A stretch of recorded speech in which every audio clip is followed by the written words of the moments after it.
하셨습니까? 네, 오늘 우리 좀 축하할 일들이 너무 많을 것 같은데, 우리 한국과 또 영국 방문하셨던 우리 김세명 어르신과 우리 서태자 본사님, 네, 오랜만에 오셨습니다. 우리 환영합니다. 축하합니다. 귀국을 환영하고요. 여러분 지난 주일에 저희 야외 예배 드렸는데 그때 좀 제대로 감사를 드렸어야 됐는데, 지난 주일에 우리 친교팀이 처음으로 이렇게 야외 예배를 직접 또 이렇게 어레인지해서 알게 모르게 참 수고를 많이 하셨어요. 우리 친교팀 최찬흥 집사님, 서금옥 집사님, 오승주 성도님, 민동환 성도님, 우리 네 분이 처음으로 우리 교회 안에서 뭔가 큰 역할을 해주셨는데, 우리 다시 한번 감사하다고 우리 박수 드리도록 하겠습니다. 감사합니다. 감사합니다. 여러분, 또한 이번 주 애차는요, 우리 신병호 이정숙 가정에서 결혼 50주년이래요. 50주년. 우리 50주년 맞이해서 또 제공해 주셨습니다. 감사합니다. 그리고 축하드립니다. 제가 살짝 사진을 봤는데요, 얼마나 아름다우신지 모르겠어요.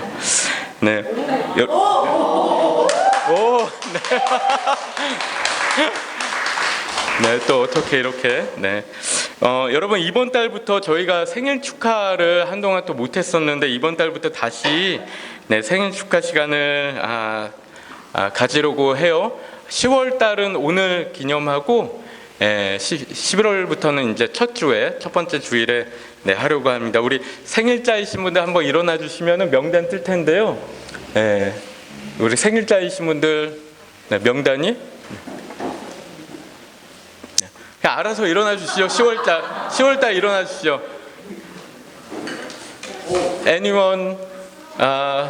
Anyone's got a birthday in October? Can you all stand up? 여기 많네요. 우리 정은영 집사님 일어나시죠. 정의영 집사님. 정은영 집사님 어디 계세요? 일어나시죠. 수아, 승기, 우리 생일 축하 노래 할까요?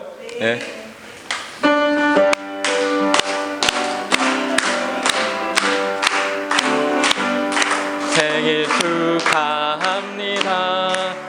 생일 축하합니다. 사랑하는 형제자매, 생일 축하합니다. 생일 축하합니다. 앉으시면 되겠습니다. 선물 나중에 전달해 드린다고 합니다. 이 시간에 우리 함께 서로 축복하는 시간 갖도록 하겠습니다.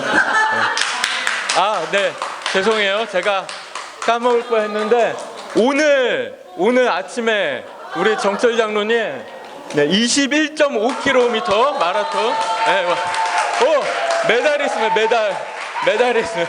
메달 한번 보시죠.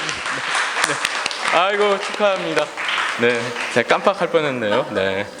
우리 서로 축복하는 시간 갖겠습니다. 우리 앞뒤 좌우에 계신 분들에게 손 내미시고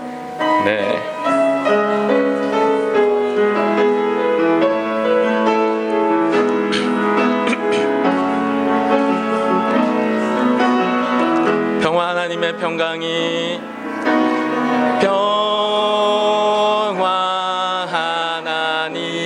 평강이 당신의 삶에 넘쳐나기를. 평화 하나님의 평강이 당신의 삶에 가득하기를 축복합니다. 우리 자신 축복하겠습니다.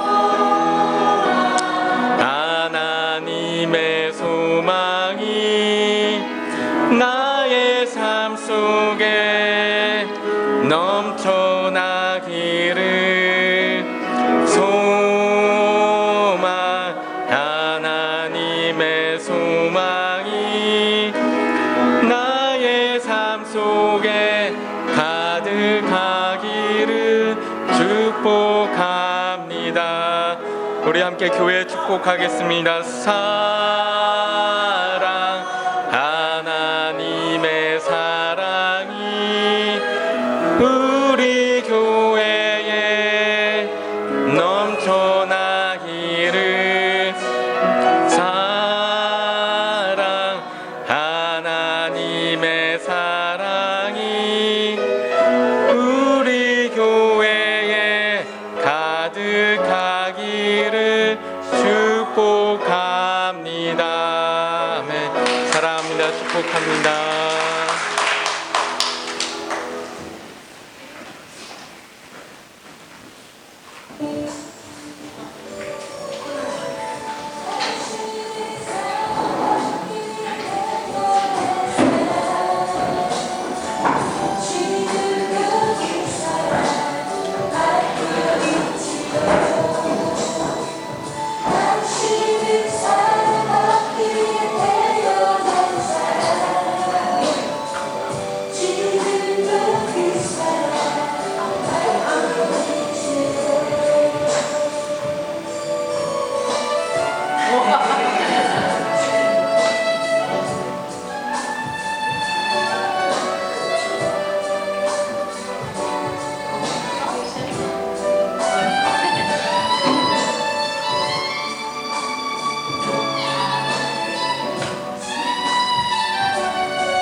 우리 교육부서 나가시면 될 것 같아요.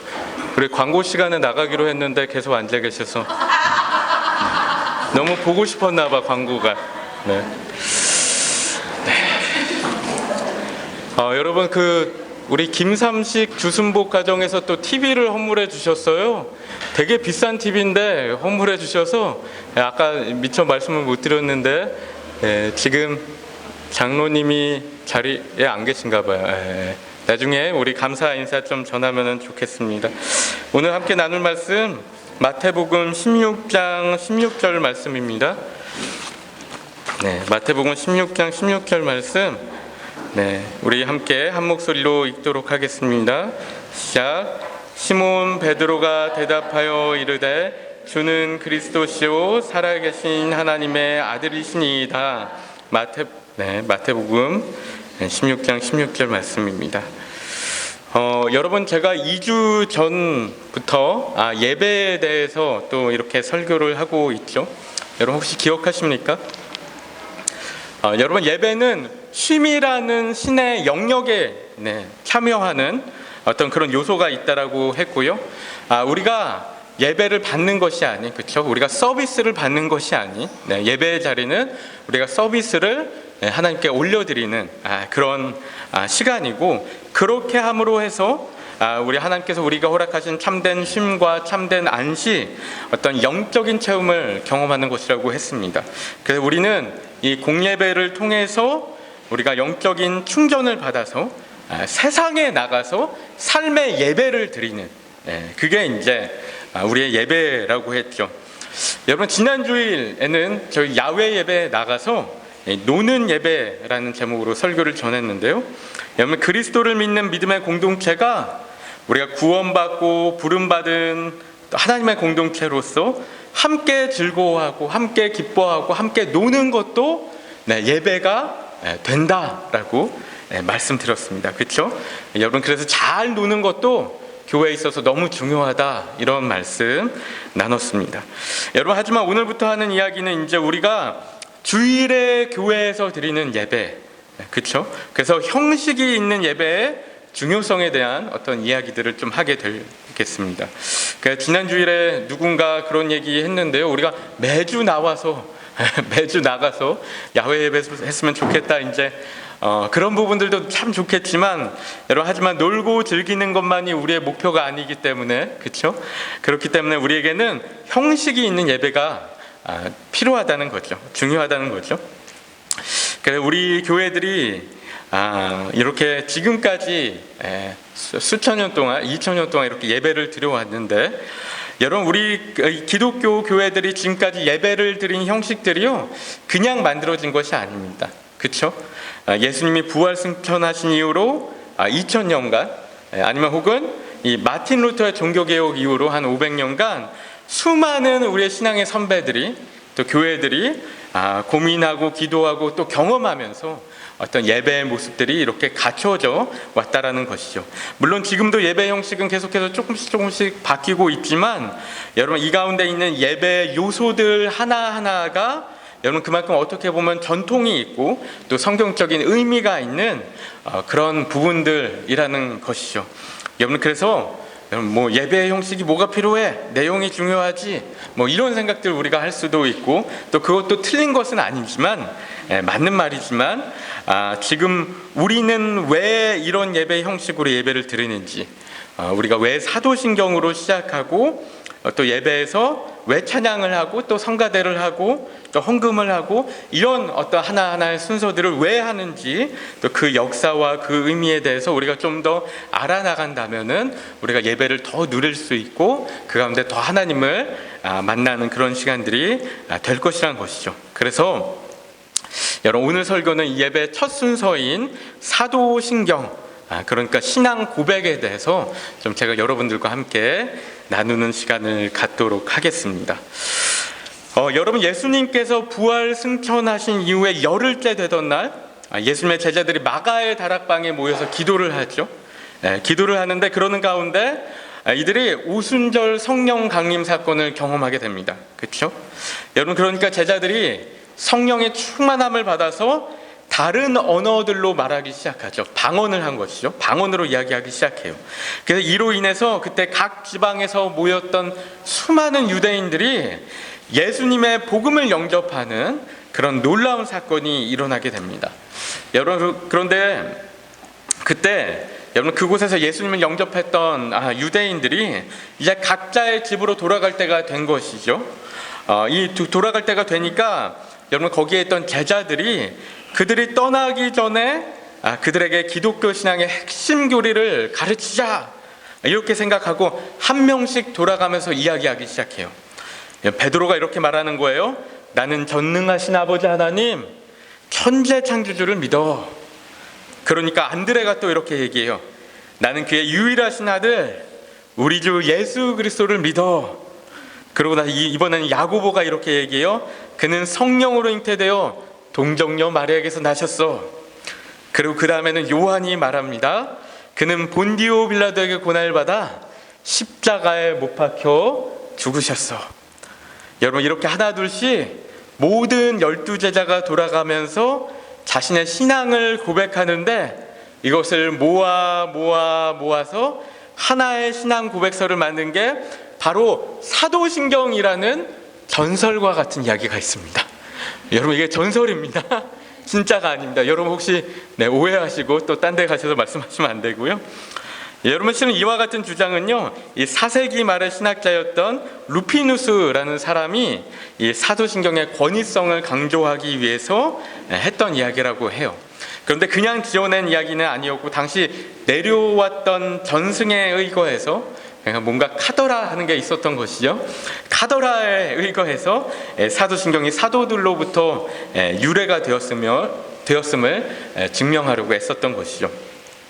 여러분, 하지만 사도신경이 이렇게 12사도들에게 의해서 만들어진 것인가 하면 여러분, 그렇지 않다라는 것이죠. 실은 이 사도신경이 사도들의 신앙 고백이라는 뜻으로 우리가 이해할 수도 있지만, 실은 그것보다 우리가 이것을 사도적 신앙 고백이라고 이해하는 것이 더 바람직한 것입니다. 여러분, 그리고 사도적이라는 것은 여러분 간단히 이야기하면 실제적으로 사도들로부터 유래한 것은 아닐 수도 있지만, 그 직접적인 연관이 있는 것은 아닐 수도 있지만, 여러분 그만큼의 권위를 둘 만한, 그러니까 12사도의 만큼의 권위를 지닐 만한 그만큼 너무나도 중요하고 분명한 그런 신앙 고백이라는 것이죠. 여러분, 그래서 그렇기 때문에 사도신경이라고 부르고 있는 것인데요. 여러분, 비슷한 예로 사도적 전통, 사도적 교회, 이런 이야기들 우리 교계에서 하기도 하는데요. 여러분, 그렇다면 실제로 이 사도신경은 어디서 유래했을까? 정말 어디서부터 시작되었는지 좀 알아보면요, 실은 이 유래에 대해서 실은 명확하게 알려진 바는 없다라고 해요. 하지만 가장 근접했던, 가장 비슷했던 어떤 신앙 고백문이 AD 2, 3세기경에 있었던 로마 교회에서 사용했던 신앙 고백문에서 발견할 수 있다라고 합니다. 로마의 히폴리투스라는 사람이 쓴 사도전승이라는 저서를 보면요, 이 사도신경과 비슷한 신앙 고백문이 이 세례를 주는데 사용되었음을, 그래서 세례 문답용으로 사용되었음을 이렇게 발견할 수 있는데요. 여러분, 그래서 예를 들어서 세례를 줄 때 대상자에게 이렇게 묻는 거예요. 당신은 전능하신 하나님 아버지를 믿습니까? 이렇게 물어서 네, 믿습니다라고 대답하면 물에 한 번 넣었다 빼고, 그 다음에 그리고 또다시 당신은 그의 독생자 아들 예수 그리스도를 믿습니까? 하고 네, 믿습니다. 그러면 또 넣었다 빼고, 그리고 당신은 성령을 믿습니까? 교회를 믿습니까? 그러면 네, 믿습니다. 그러면 또 넣었다 빼고, 여러분 이렇게 해서 세례를 줬다라는 것이죠. 여러분, 근데 왜 이렇게 했냐면, 당시 사람들이 예수님을 믿는다고 고백하고 세례를 받아도 실제로 무엇을 믿느냐라고 물어보면은 대답하지 못하는 경우들이 있었던 거예요. 대답을 못하니까 이러면 안 되겠다 해서 어떤 기독 신앙의 핵심적인 내용을 만들어서 세례 교육의 차원에서 이것을 사용했다라는 것이죠. 여러분, 그런데 이랬던 신앙 고백문이 특히 더 강화될 수밖에 없었던 그런 배경이 있었는데요. 여러분, 그것은 바로 2, 3세기 무렵에 있었던 이단들에서 그 배경을 찾아볼 수 있다라고 합니다.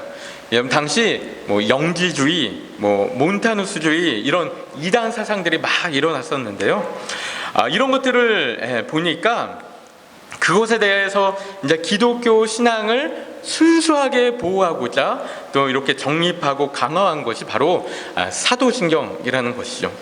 여러분, 특히 삼위일체론에 있어서 더 그랬는데요. 삼위일체론이 상당히 공격을 많이 받았었는데, 그래서 지금의 사도신경을 보면 전반적인 내용이 다 그렇죠. 바로 삼위일체 하나님을 고백하는 그런 내용들이 이렇게 메인으로 이렇게 담겨 있는 것이죠. 여러분, 그래서 AD 325년에 있었던 제1차 니케아 종교회의에서 이 사도신경을 수정하고 확립하면서 이 기독교 신자들을 위한 신앙의 교육 자료로 사용하기도 하고, 또한 기독교 내에 어떤 신앙 검증 도구로도 이 사도신경을 사용한 것입니다. 여러분, 그래서 누군가 자신을 나 기독교인입니다 라고 고백을 하면, 이야기를 하면 그러면 그 사람에게 물어보는 거예요. 너 그러면 사도신경 외워봐, 아니면 사도신경 고백해봐, 인정해봐 하고 물어보는데, 그것에 대해서 제대로 고백하지 못하고 인정하지 못하면 그 사람을 바로 이단으로 구분하는 그런 부분들이 있었던 것이죠.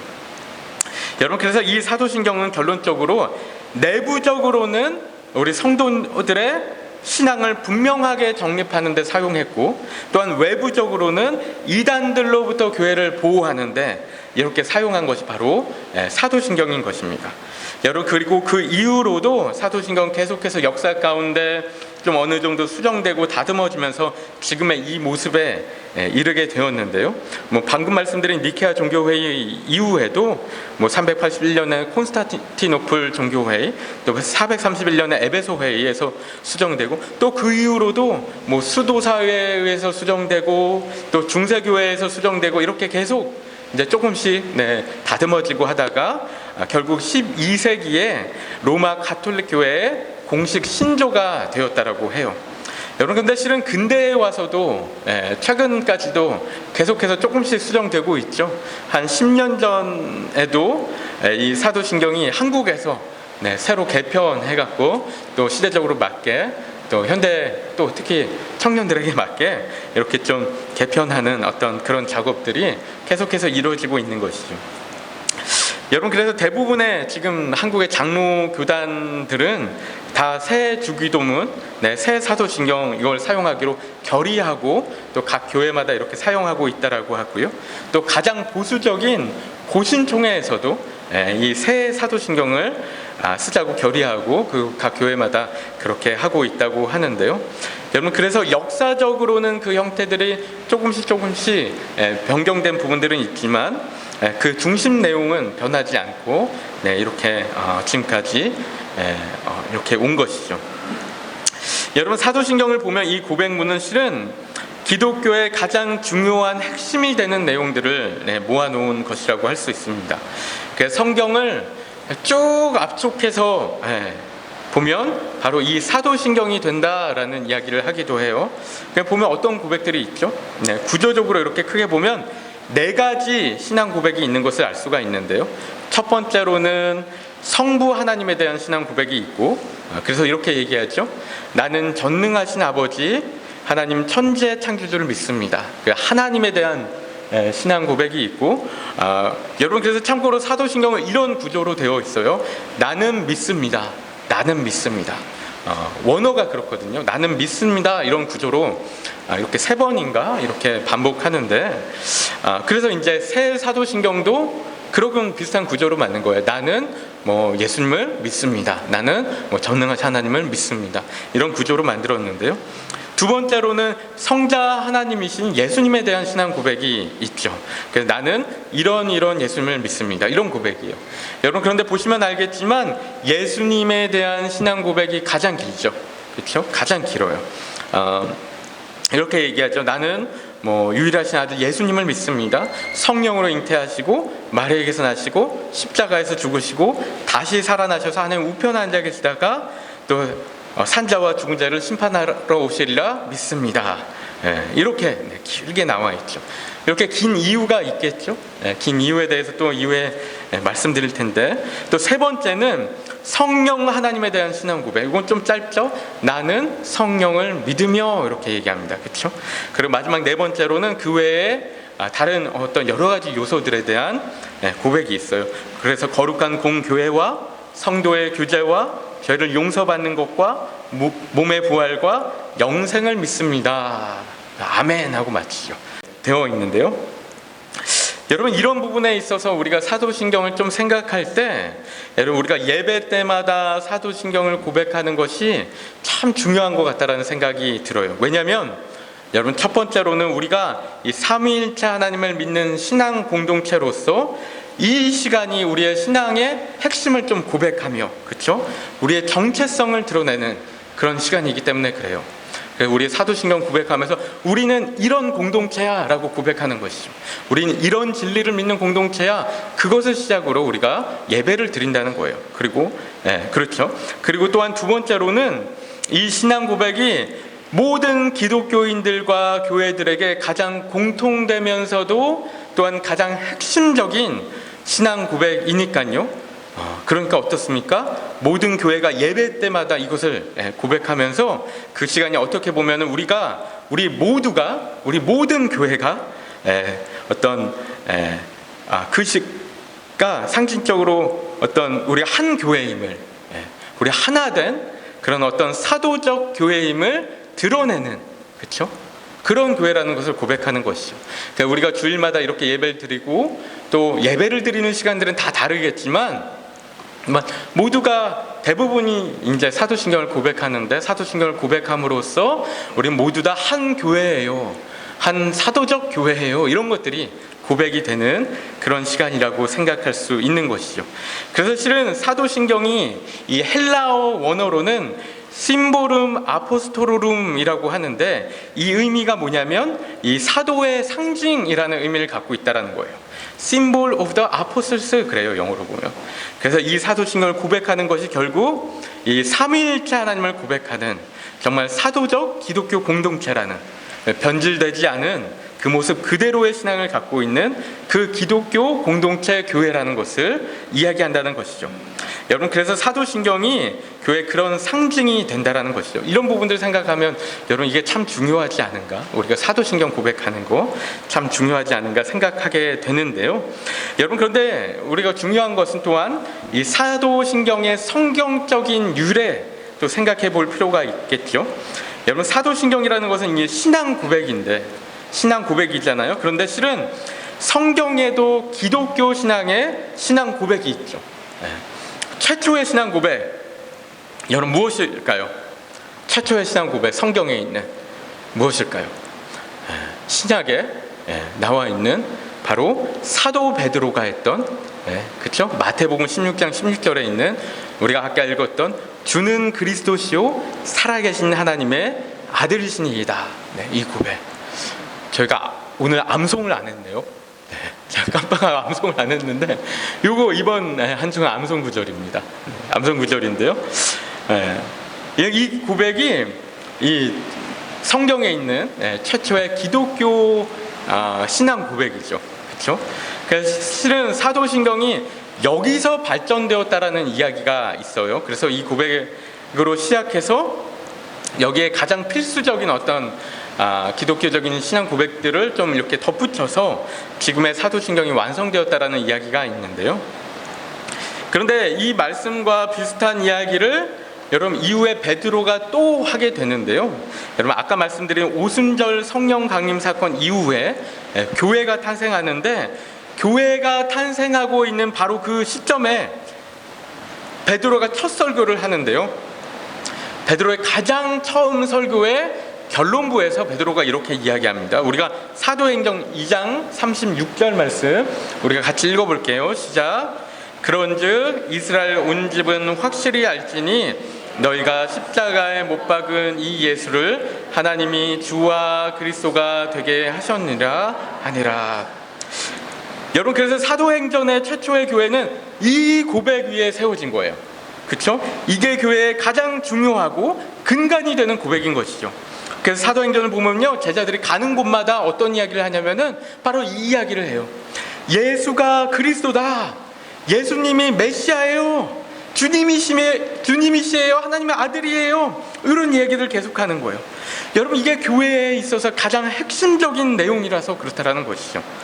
그리고 예수님도 또 뭐라고 하셨냐면, 실은 여러분 우리가 읽은 이 마태복음 16장 16절에 베드로의 고백 이후에 예수님이 하신 말씀이 있는데, 16장 18절 말씀 보면요, 이런 말씀 하십니다. 우리가 같이 읽어볼까요? 시작. 또 내가 내게 이르노니 너는 베드로라. 내가 이 반석 위에 내 교회를 세우리니 음부의 권세가 이기지 못하리라. 이렇게 얘기해요. 여러분, 이 말씀은요, 베드로가 반석이 될 거라는 얘기가 아닙니다. 뭐 어느 정도 그런 의미도 있겠지만 그것보다 중요한 것은 무엇이냐면은 바로 베드로가 했던 그 고백 위에 교회가 세워진다라는 거예요. 그렇죠? 여러분, 그래서 다시 한번 말씀드리면 교회의 가장 중요한 고백은 무엇이냐면은 바로 예수는 그리스도시다. 예수는 살아계신 하나님의 아들이시다. 여러분, 이 고백이 교회의 가장 중요한 근본이 되는, 교회의 시작점이며 핵심이며 본질이며 가장 기초적인 그런 교회의 신앙 고백이다라고 한다라는 것이죠. 여러분, 그렇기 때문에 우리 교회가 예배의 시작이 바로 그런 신앙 고백으로 시작한다라는 것이죠. 그렇죠? 우리는 그런 교회다 이야기하는 거예요. 여러분, 그러니까 사도신경의 내용의 대부분이 바로 예수님에 대한 내용인 거예요. 그러니까, 그렇죠? 하나님이나 성령님에 대한 신앙 고백은 상대적으로 좀 짧죠. 물론 짧다고 중요하지 않다라는 것은 아니에요. 너무나 중요하죠, 그것도. 그런데 예수님에 대한 고백이 교회에 있어서 가장 핵심적인 내용이다 이야기를 하는 거예요. 그렇죠? 여러분, 그래서 사도신경을 보면 예수님에 대해서 어떤 고백들을 하냐면은 역사적으로는 예수님의 탄생과 십자가 죽음과 부활 승천과 또 미래의 심판자로 오실 것 이야기하고 있고, 또 신학적으로는 예수님의 신성과 인성과 대속의 사역과 또 종말론적인 사역에 대해서 이야기하고 있는 그런 내용들이 있는 거예요. 여러분, 그래서 실은 이 사도신경 안에 예수님의 역사성과 예수님의 핵심적인 신학적 내용들이 다 들어있다라는 것입니다.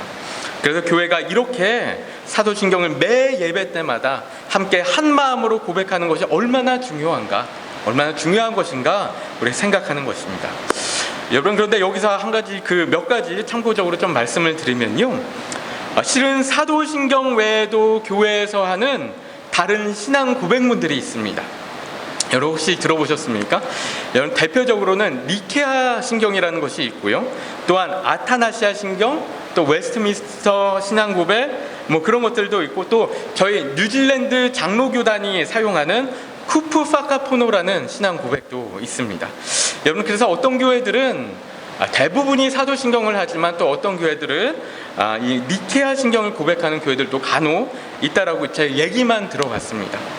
그 내용에 있어서 큰 차이는 없는데 디테일에 있어서 좀 다른데요.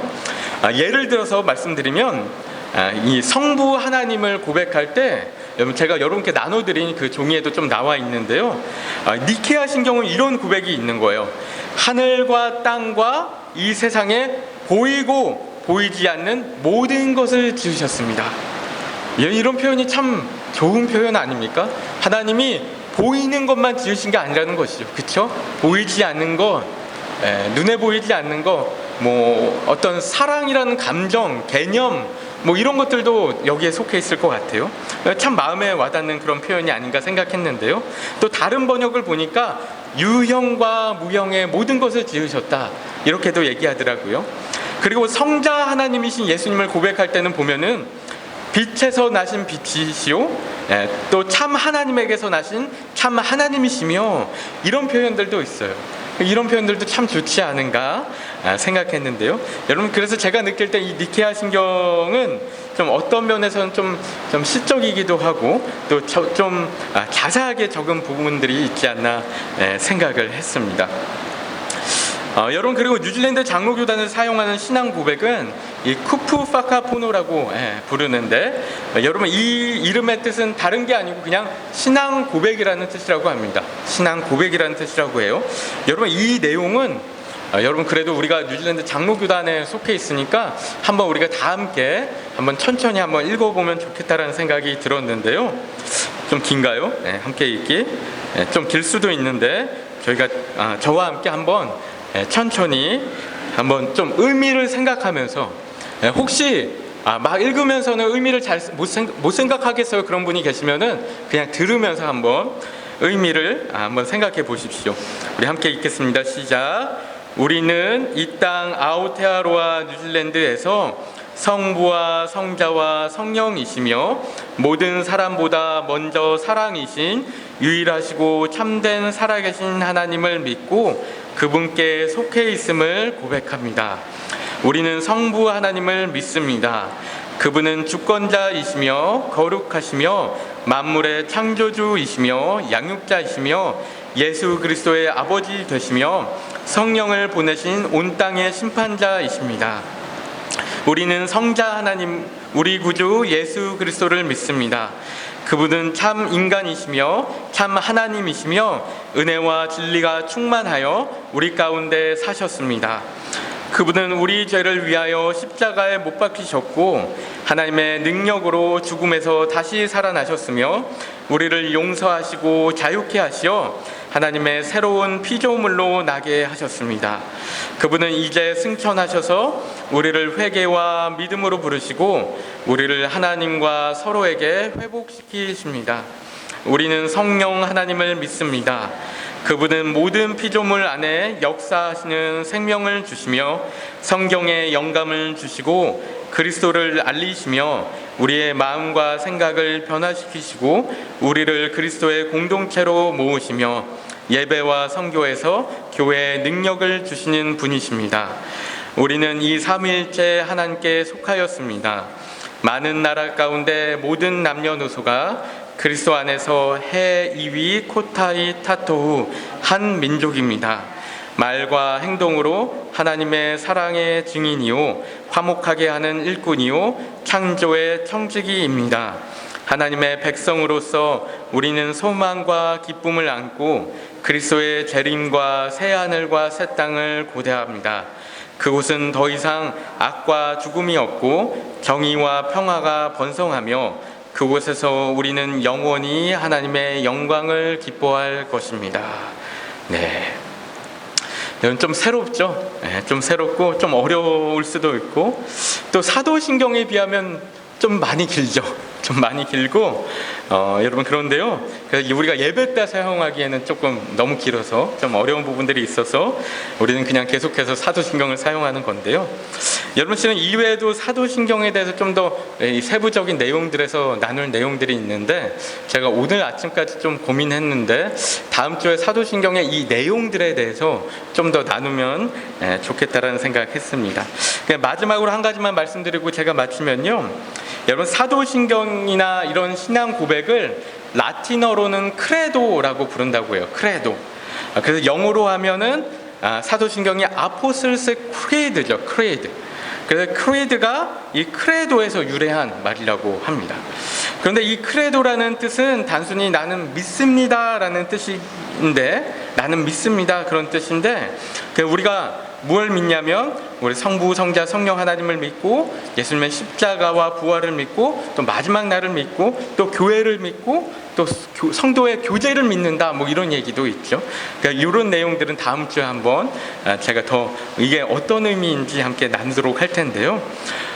그리고 우리가 죄가 용서받는 것과 부활과 영생을 믿는다 이런 이야기들이 있는데요.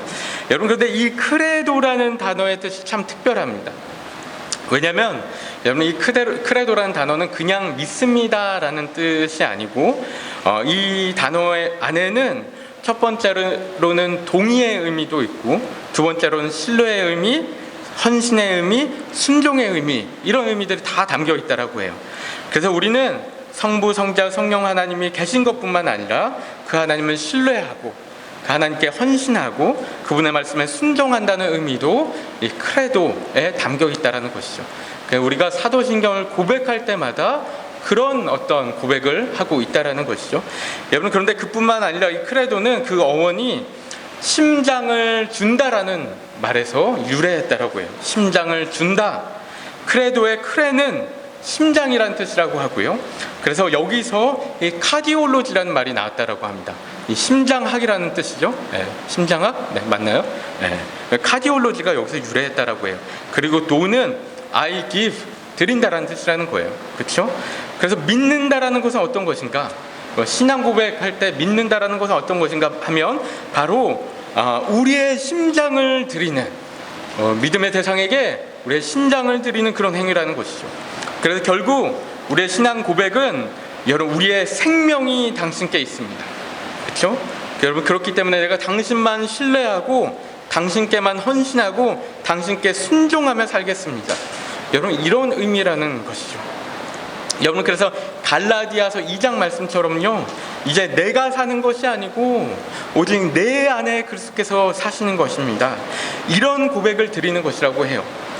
여러분, 왜냐하면 왜 이런 의미가 담겨 있냐면요, 원래 초대교회 성도들에게 이런 신앙 고백을 하는 것은 어떤 의미였죠? 여러분, 이런 신앙 고백, 당시 로마 이 제국의 통치 가운데 여러분 이런 고백들을 하는 것은 실은 목숨이 달린 문제였어요. 목숨이 달린, 그렇죠? 여러분, 그만큼 생명을 걸고 하는 고백이었다는 것이죠. 여러분, 제가 어제 저녁에 우연히 이 초대교회에 대한 영상을 좀 보게 되었는데요, 생각보다 내가 생각했던 것, 원래 알았던 것도 정말 참혹했지만 다시 한번 좀 생각하게 되더라고요. 이게 얼마나 참혹한 상황이에요. 또 수백 년간 그렇게 핍박을 받았죠. 박해를 받고. 그런데도 믿음을 지켰어요. 그렇죠? 그냥 믿음을 지킨 게 아니고 수많은 사람이 자진해서 막 순교를 하면서도 기독교 인구는 오히려 늘어가는, 말도 안 되는 거였죠. 너무나 놀라운 일이었죠. 그런 일이 있었어요. 여러분, 그러니까 이 초대교회 성도들은 크레도를 한 거예요. 심장을 들였다라는 것이죠. 여러분, 우리가 목숨까지 바쳐서 신앙생활 하는 것은 아니지만, 지금 시대 가운데, 그렇죠? 초대교회 성도들만큼 하는 것은 아니지만, 여러분, 그래도 우리가 매주일 예배 드릴 때마다 여러분, 이 사도신경 그냥 무슨 연불이나 주문하는 것처럼 외우지는 않았으면 해요. 그렇죠? 그러지 말고 이 구절 하나하나에 우리 마음 담아서, 우리의 심장을 담아서 어느 정도라도 그런 마음으로, 그런 믿음으로 그렇게 고백을 해야 하는 것이죠. 여러분, 그래서 나는 믿습니다. 나 정말로 살아계신 하나님 믿습니다. 천재 창조주를 정말 믿습니다. 예수님 믿습니다. 내 구주이신 거 믿어요. 그 주님께 신뢰합니다. 헌신합니다. 내 마음 드립니다. 성령님 믿습니다. 이 교회를 믿습니다. 영생을 믿습니다.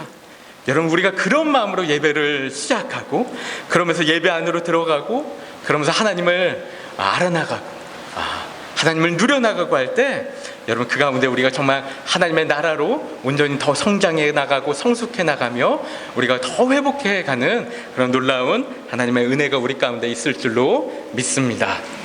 여러분, 이 시간에는 우리가 기도하는 시간인데, 여러분, 제가 이렇게 생각했어요. 우리가 보통 합심 기도를 하지만 오늘은 사도신경으로 한번 예배를 맞춰봐도 좋지 않을까?